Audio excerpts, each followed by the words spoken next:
Assalamualaikum my dear friends and students. I hope you all are doing well. आज हम radiology का अगला lecture start करने जा रहे हैं, that is line focus principle. Line focus principle को समझने से पहले हमें एक टर्म को जरूरी समझना है, that are the focal spot. अब क्वेश्चन यहाँ पे है कि फोकल स्पॉट क्या होता है। फोकल स्पॉट एक ऐसा एरिया होता है एनोड के ऊपर जहां पे इलेक्ट्रॉन स्ट्राइक कर देते हैं और उसके बाद वहां से एक्स रेज प्रोड्यूस होते हैं। उस वाले एरिया को हम नाम देते हैं फोकल स्पॉट। तो the area on the anode where electrons bombard and then X-rays are produced are called as focal spot। अगर हम एक्चुअली में देखेंगे कि फोकल स्पॉट कैसे इलेक्ट्रॉन्स फोकल स्पॉट के ऊपर स्ट्राइक कर देते हैं, तो सिंपली यहाँ पे मेरे पास एनोड, ये मेरे पास एनोड है यानी कि positive electrode of the x-ray tube, और उसके साथ साथ यहाँ पे मान के चलेंगे कैथोड जो नेगेटिव इलेक्ट्रोड होता है एक्सरे ट्यूब का। तो यहाँ पे एक पॉइंट पाया जाता है, इस पॉइंट को हम नाम देते हैं बेटा फोकल स्पॉट। इस पॉइंट को हम नाम देते हैं या इस एरिया को हम नाम देते हैं फोकल स्पॉट। इस एरिया को हम बोल देते हैं फोकल स्पॉट। अब क्या होता है कि यहां से इलेक्ट्रॉन्स निकलते हैं, ये इलेक्ट्रॉन्स एक एरिया के ऊपर स्ट्राइक कर देते हैं और उसके बाद यहां से प्रोड्यूस होते हैं एक्सरेज। इस वाले एरिया को हम नाम देते हैं फोकल स्पॉट। अब फोकल स्पॉट के दो टाइप्स होते हैं। Number one is called as, एक हमारे पास स्मॉल फोकल स्पॉट होता है, एक हमारे पास लार्ज फोकल स्पॉट होता है।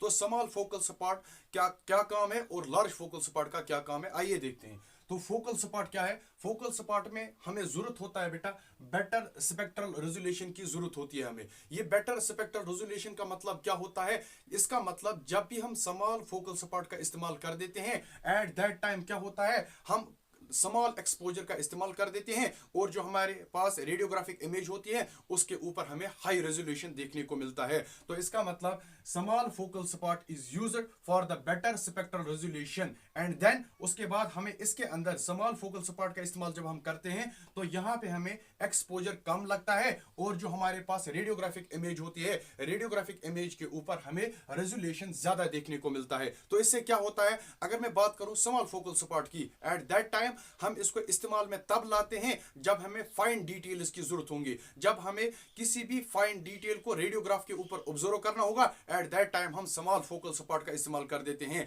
इसके मतलब जो हमारे पास स्मॉल फोकल स्पॉट होता है इसको हम इस्तेमाल में लाते हैं बेटा मेमोग्राफी के अंदर। तो इसको हम मेमोग्राफी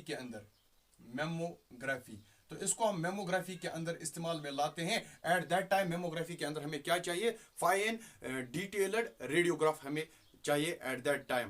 तो एट दैट टाइम हम इस्तेमाल में लाते हैं स्मॉल फोकल स्पॉट। अगर मैं लार्ज फोकल स्पॉट की बात करूं, लार्ज फोकल स्पॉट हम तब इस्तेमाल में लाते हैं जब हमें किसी लार्ज बॉडी पार्ट का रेडियोग्राफ लेना होगा। तो लार्ज रेडियोग्राफ लेने के लिए हमें at that time large exposure की जरूरत होती है। अब जब लार्ज एक्सपोजर आप देते हो, अब जब ज्यादा एक्सपोजर आप देते हो, इसका मतलब जो हमारे पास रेडियोग्राफिक इमेज होगी उसकी जो रेजोल्यूशन होगी वो कम होगी। तो large focal spot is used for the large body parts. यहाँ पे हम लार्ज बॉडी पार्ट्स के अंदर हम लार्ज फोकल स्पॉट का इस्तेमाल कर देते हैं और इसके अंदर हमें एक्सपोजर ज्यादा लगता है, जो हमारे पास रेडियोग्राफिक इमेज आती है उसकी जो रेजोल्यूशन होती है वो लो होती है। आगे अगर हम बात करेंगे कि फोकल स्पॉट हमारे पास दो किस्म के आते हैं, one is called as actual focal spot and another is called as effective focal spot. अगर मैं बात करूं एक्चुअल फोकल स्पॉट की, actual focal spot is this, जहां पे अगर हम डायग्राम की ओर देखेंगे बेटा, डायग्राम की मदद से अगर हम दोनों को समझते हैं कि एक्चुअल फोकल स्पॉट और इफेक्टिव फोकल स्पॉट क्या होता है, अगर हम इसको डायग्राम की मदद से समझते हैं तो this is the actual focal spot. जो मैंने यहां से लेकर यहां तक बनाया, ये दो जो मैंने ब्लैक कलर से बनाए हैं, this is called as actual focal spot, और जो प्रोजेक्टेड होता है डाउनवर्ड्स इसको हम नाम देते हैं इफेक्टिव फोकल स्पॉट। तो अगर मैं पहला इसको बोलूं ये एक्चुअल फोकल स्पॉट है, second is called as the effective focal spot. अब यहां पे देखते हैं कि एक्चुअल फोकल स्पॉट सिंपली ये एक ऐसा एरिया होता है एनोड के ऊपर जहां पे इलेक्ट्रॉन स्ट्राइक कर देते हैं, जहां पे इलेक्ट्रॉन्स बम्बार्ड कर देते हैं और उसके बाद क्या होता है, उसके बाद यहां से प्रोड्यूस होते हैं एक्सरेज, और जिस जगह पे ये स्ट्राइक कर देते हैं इलेक्ट्रॉन्स उसको हम नाम देते हैं एक्चुअल फोकल स्पॉट। बात करते हैं बेटा इफेक्टिव फोकल स्पॉट की। Effective focal spot simply length and width of emitted x-ray beam as it projected downwards is called as effective focal spot. इसका मतलब जब इलेक्ट्रॉन्स यहां से आए थर्मियोनिक इमिशन की वजह से, जब कैथोड से इलेक्ट्रॉन्स निकले, उन इलेक्ट्रॉन्स के पास अपनी एक काइनेटिक एनर्जी थी, वो काइनेटिक एनर्जी उन्होंने लूज की टारगेट के ऊपर, उसके बाद यहां से एक्सरेज प्रोड्यूस हुए। तो इसका मतलब जो डाउनवर्ड्स आते हैं, this is named as the effective focal spot. Effective focal spot का मतलब होता है length and width of the emitted x-ray beam. जो एक्सरे बीम प्रोजेक्टेड हुई डाउनवर्ड्स की तरफ, उसकी लेंथ और विड्थ को हम नाम देते हैं effective focal spot, that are named as effective focal spot. इसको हम नाम देते हैं यहां पे effective focal spot, effective focal spot, effective focal spot. शाबाश। अब क्या होता है कि यहां से जैसे ही कैथोड से बेटा निकले, यहां से ये इलेक्ट्रॉन्स निकलते हैं, यहां से इलेक्ट्रॉन्स निकलते हैं, इलेक्ट्रॉन्स इलेक्ट्रॉन्स इलेक्ट्रॉन्स इलेक्ट्रॉन्स, यानी कि यहां से जब कैथोड से जब इलेक्ट्रॉन्स निकले, इसको हम नाम देते हैं बेटा इलेक्ट्रॉन बीम। इसको हम बोल देते हैं इलेक्ट्रॉन बीम। इन इलेक्ट्रॉन्स के पास अपनी एक काइनेटिक एनर्जी थी, ये काइनेटिक एनर्जी इन्होंने लूज की बेटा टारगेट के ऊपर, यानी कि टारगेट हमारे पास एनोड है, उसके बाद यहां से प्रोड्यूस हुए एक्सरेज, यहां से प्रोड्यूस हुए एक्सरेज। आइए देखते हैं कि effective focal spot is less then actual focal spot. अगर हम एक्चुअल फोकल स्पॉट को देखेंगे, इस वाले एरिया को देखेंगे, ये एक्चुअल फोकल स्पॉट हमारे पास बड़ा एरिया होता है as compare to the effective focal spot. तो यही यहां पे मैंने लिखा है effective focal spot size is less than the actual focal spot. तो इफेक्टिव फोकल स्पॉट छोटा होता है as compare to the effective focal spot छोटा होता है as compare to the actual focal spot.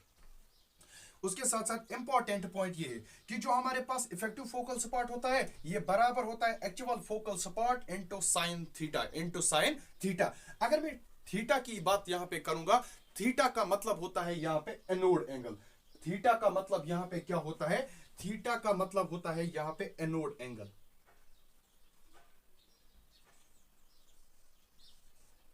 Theta का मतलब होता है यहां पे एनोड एंगल, जो कि वेरी करता है from 6 to 20 degree, from 6 to 20 degree. तो इस एंगल थीटा का क्या वैल्यू है, क्या इंपॉर्टेंस है इस थीटा का? तो थीटा का मतलब है एनोड एंगल, जो मैंने आपको प्रीवियस लेक्चर में बोला था एंगल ऑफ बेवल या टारगेट एंगल, ये बराबर होता है, ये वेरी कर देता है 6 से 20 डिग्री। अब इस थीटा की क्या इंपॉर्टेंस है? इसकी इंपॉर्टेंस ये है कि जब भी हम एनोड को एंगल देते हैं 6 से 20 डिग्री, एट दैट टाइम यहां पे दो चीजें होते हैं, एक हीट डिसिपेशन इजीली हो जाए, नंबर सेकंड जो एक्सरेज होंगे वो एक्सरेज मूव करे डाउनवर्ड्स डायरेक्शन में। इसीलिए हम यहां पे टारगेट मटेरियल यानी कि एनोड को क्या देते हैं? एंगल देते हैं, दैट इज 6 से लेकर 20 डिग्री।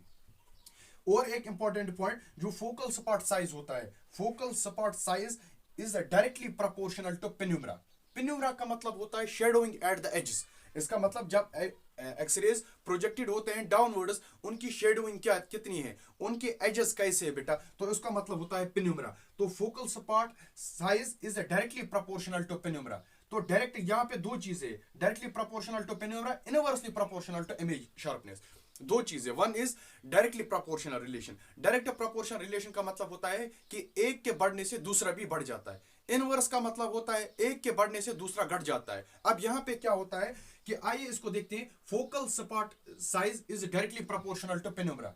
तो इसका मतलब अगर हम फोकल स्पॉट साइज को बढ़ाएंगे, फोकल स्पॉट साइज को जैसे ही हम बढ़ाएंगे तो पेन्यूमरा बढ़ जाएगा। अब अगर फोकल स्पॉट साइज भी बढ़ा, पेन्यूमरा साइज भी बढ़ा, जो इमेज शार्पनेस है, इमेज शार्पनेस डिग्रेड हो जाएगी, यानी कि इमेज शार्पनेस हमें रेडियोग्राफ के ऊपर कम देखने को मिलेगी। सेकंड पॉइंट ये है कि अगर हम फोकल स्पॉट साइज को कम करेंगे, पेन्यूमरा भी कम हो जाएगा, जो इमेज शार्पनेस है वो बढ़ जाएगी। तो इसका मतलब हमें फाइन रेडियोग्राफ देखने के लिए, हमें अच्छा एक रेडियोग्राफ देखने के लिए फोकल स्पॉट साइज को कम करना होगा, पेन्यूमरा भी कम हो जाएगा। अब अगर पेन्यूमरा कम हुआ तो जो हमें रेडियोग्राफ मिलेगा उसकी जो शार्पनेस होगी वो हमें अच्छी खासी होगी, वो हमें बेटर शार्पनेस देगा। आइए अब इसी को समझ देते हैं बेटा हम लाइन फोकस प्रिंसिपल की मदद से। तो लाइन फोकस प्रिंसिपल अब क्या बोल देता है? एक्चुअली में हमें लाइन फोकस प्रिंसिपल ही पढ़ना था, अब लाइन फोकस प्रिंसिपल क्या बोल देता है? लाइन फोकस प्रिंसिपल सिंपली हमें रिलेशनशिप देता है एक्चुअल फोकल स्पॉट और इफेक्टिव फोकल स्पॉट के बीच में। It describes the relationship between the actual focal spot. Actual focal spot वो एरिया होता है जहां पे इलेक्ट्रॉन्स हिट कर देते हैं या जहां पे इलेक्ट्रॉन्स स्ट्राइक कर देते हैं, उसको हम बोल देते हैं actual focal spot. Number second, and effective focal spot. Effective focal spot वो एरिया होता है जहां से इलेक्ट्रॉन्स, जहां से एक्सरेज इमिट होते हैं और उसके बाद पेशेंट की बॉडी से इंटरेक्ट कर देते हैं, और उसको हम नाम देते हैं इफेक्टिव फोकल स्पॉट। अब लाइन फोकस प्रिंसिपल हमें क्या बोल देता है? लाइन फोकस प्रिंसिपल तभी वजूद में लाया कि दोनों चीजें यहां पे अचीव होने चाहिए। एक, यहां पे हमें हीट डेसिपेशन भी इजीली हो जाए। नंबर सेकंड, जो हमें एक्सरेज है, एक्सरेज डाउनवर्ड डायरेक्शन में भी आ जाए। थर्ड पॉइंट कि यहां पे और एक चीज होना चाहिए कि जो heat dissipation is one. Number second, जो एक्सरेज है वो प्रोजेक्टेड हो जाए डाउनवर्ड्स। थर्ड पॉइंट ये है कि जो हमारे पास एनोड होता है, टारगेट होता है, उसको कोई डैमेज नहीं होना चाहिए। तो अचीव बोथ द थिंग्स, इसीलिए यहां पे एनोड को क्या दिया गया? एंगल दिया गया। आइए इसको समझते हैं कि इस प्रिंसिपल का वैल्यू क्या है। The principle allows for a small effective focal spot. अभी यहां पे मैंने आपको बोल दिया कि effective focal spot size is less than the actual focal spot. Actual focal spot size बड़ा होता है as compared to the effective focal spot. इसका मतलब जो हमारे पास effective focal spot होता है ये small होता है, और जो हमारे पास actual focal spot होता है ये large होता है। इससे क्या होता है कि एक्चुअल फोकल स्पॉट बड़ा है और इफेक्टिव फोकल स्पॉट साइज है। इन दोनों से क्या होता है? This principle allows for the small effective focal spot.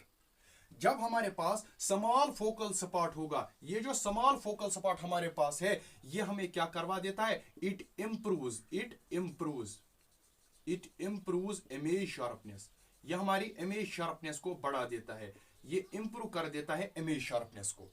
Number second, जो हमारे पास while still using a large actual focal spot, large actual focal spot का क्या काम है? ये हमें हीट डिसिपेशन में हेल्प कर देता है। इजीली हीट डेसिपेशन, तो हीट डेसिपेशन में हमें हेल्प कर देता है, यानी कि हीट को डेसिपेट करवाने में हेल्प कर देता है एक्चुअल फोकल स्पॉट। अब अगर हीट का, आप सबको पता है कि जब भी कैथोड से इलेक्ट्रॉन्स निकलते हैं वो स्ट्राइक कर देते हैं एनोड के ऊपर, वहां से बहुत सारी हीट प्रोड्यूस होती है, नियर अबाउट 99% हीट प्रोड्यूस होती है। अब अगर ये हीट 99% खाली एनोड के ऊपर रह जाएगा, टारगेट के ऊपर रह जाएगा, उससे क्या हो जाएगा? जो हमारा डायग्नोस्टिक एक्स-रे ट्यूब है वो डैमेज हो जाएगा। नंबर सेकंड ये है कि this anode is made up of tungsten, ये टंगस्टन मेल्ट हो जाएगा, जिसकी वजह से बेटा डायग्नोस्टिक एक्स-रे ट्यूब के अंदर कोई भी डैमेज हो सकता है। तो इसीलिए to achieve both the things, यानी कि एक्सरेज भी अच्छे से प्रोड्यूस हो जाए, इमेज की शार्पनेस भी बढ़ जाएगी, और यहाँ पे जो हीट की डेसिपेशन है वो भी हो जाए, इसीलिए यहाँ पे वजूद में लाया गया लाइन फोकस प्रिंसिपल। तो लाइन फोकस प्रिंसिपल हमें ये बोल रहा है कि जो एक्चुअल फोकल स्पॉट होता है वो बड़ा होता है, इफेक्टिव फोकल स्पॉट छोटा होता है। इफेक्टिव फोकल स्पॉट छोटा होने से क्या होता है कि हमारी इमेज की शार्पनेस बढ़ जाती है। एक्चुअल फोकल स्पॉट बड़ा होने से क्या होता है कि हीट की डेसिपेशन इजीली होती है, और जो हमारा डायग्नोस्टिक एक्स-रे ट्यूब है वो किसी भी डैमेज से बच जाएगा। अब इसके कुछ एडवांटेजेस है। लाइन फोकस प्रिंसिपल का एडवांटेज पहला ही आपने देख लिया कि इमेज शार्पनेस को इंक्रीज कर देता है, कि हमारी जो इमेज क्वालिटी है, हमारे फिल्म के ऊपर जो इमेज बनता है उस इमेज की क्वालिटी को इंप्रूव कर देता है, इंप्रूव हो जाता है। किसकी वजह से? लाइन फोकस प्रिंसिपल की वजह से। और यहाँ पे हीट डेसिपेशन भी अच्छे से होता है, ताकि यहाँ पे बच जाए बेटा डायग्नोस्टिक एक्स-रे ट्यूब और टारगेट मटेरियल भी बच जाए। तो ये था हमारे पास line focus principle. I hope कि आपने अच्छे से समझ लिया होगा कि लाइन फोकस प्रिंसिपल क्या था और फोकल स्पॉट क्या होता है। अगर किसी भी जगह कोई भी डाउट था तो आप मुझे कमेंट बॉक्स में पूछ सकता है। इसीलिए आपसे सबसे गुजारिश की जाती है कि आप मेरे यूट्यूब चैनल और फेसबुक पेज यानी कि रेडियोलॉजी स्टडी पॉइंट को सब्सक्राइब, फॉलो और शेयर करिए। थैंक